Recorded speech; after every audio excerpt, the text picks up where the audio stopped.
Hey everybody, welcome back to day 18 of the March Mood Mindfulness Challenge. It's lovely to have you. We are at day 18 and the prompt today is significance. So remember, this week we are talking all about the 6 core needs. These are needs that everybody has to have and is trying to get one way or another. Remember also I said that we all have our 6 core needs, but they aren't always a priority. So 1 week, 1 time span, 1 month, 1 year, you could be focusing on one. So one time you could be focusing on, adventure. This year is my year for adventure. So that's your driver for the year. And that is number 2. We talked about uncertainty last time. Today we're talking about the core need of significance. Now, what does that mean? Significance is something that makes you feel important, something that makes you feel special, something that makes you feel unique, something that's unique about you. So why you do what you do is because it is unique for you. Say you have a special talent. You can juggle things, right? And people are like, why are you always juggling those stupid balls? Well, that's your gift. That's your special thing. That's the unique thing that is for you. And it's not that you are showing off to people or putting other people, making them feel small and making yourself feel big. It is actually just your need to practice that skill, your need to engage in that thing that is your gift, that is really important to you. Other people's need for importance could be like animals. Like, it's so important to look after animals. I couldn't tell you why. It's just from a young age I loved animals.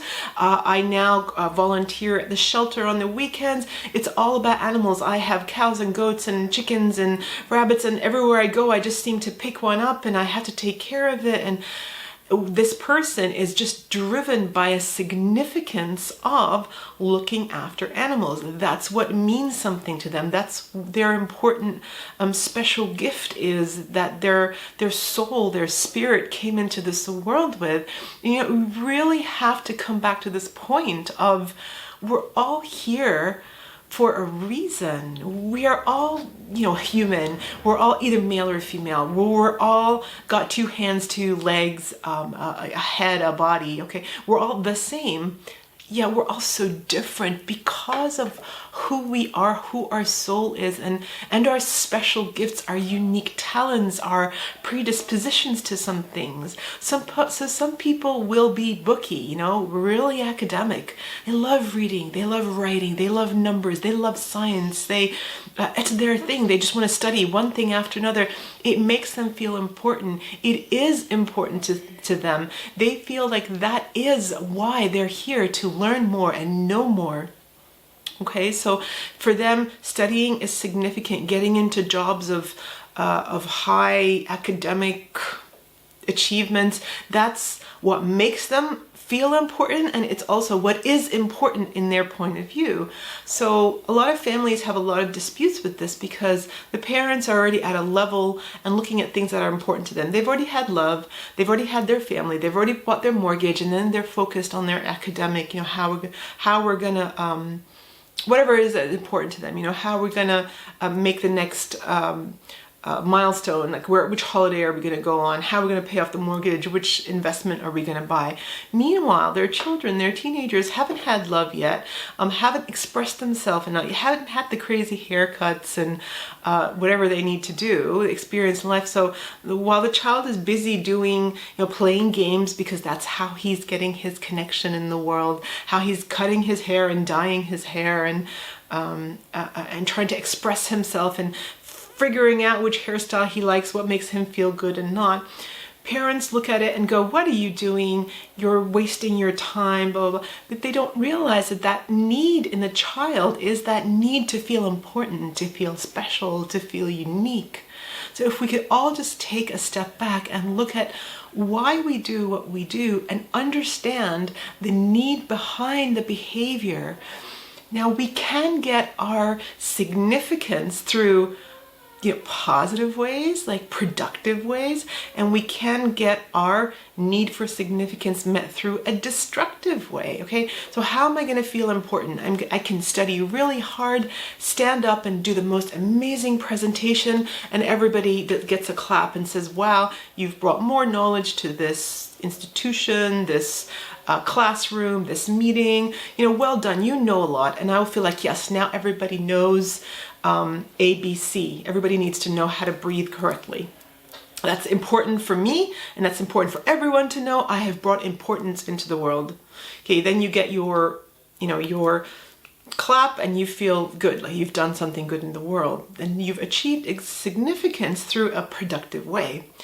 Other people achieve significance in destructive ways. So, for example, if you want to feel special but nobody is looking at you, like, mommy, look what I did. Yeah, you only got a B, you should have got an A, right? No big deal.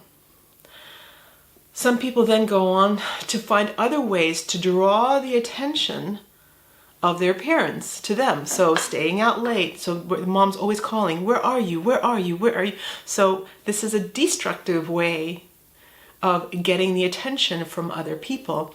Similarly, people who choose addictions, so alcohol and drugs and getting into jail and getting into bar fights, and it is a way of seeking significance. Like, I'm important, can't you see I'm important? I'm the one that's always there to fight for my friends. It's getting known as the person who will stand up for everyone, but you're always copying, that punch in the lip or the punch in the nose or the black eye.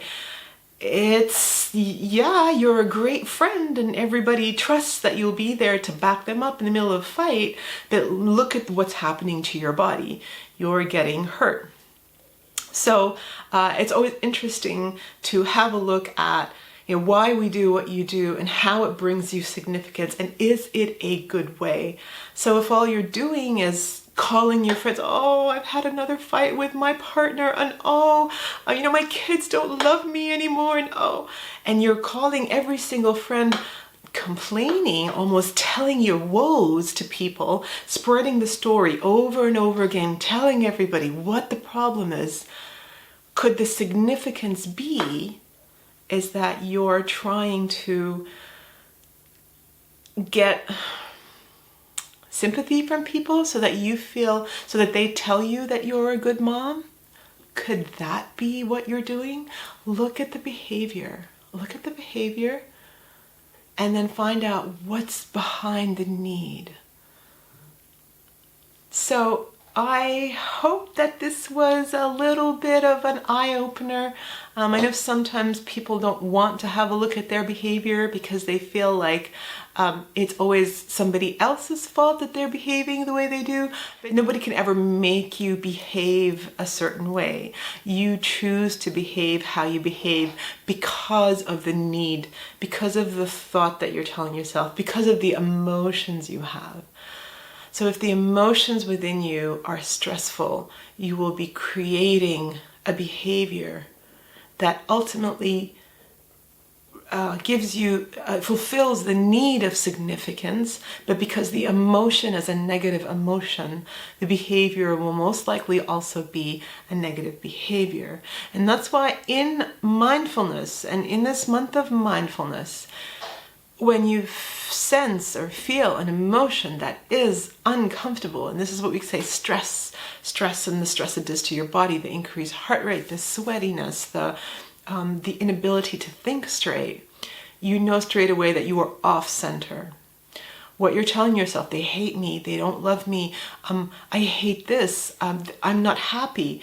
Straight away, you're aware of your sensations in your body. Straight away, you're aware of the thoughts that are going in your head, and you need to stop before you create an action.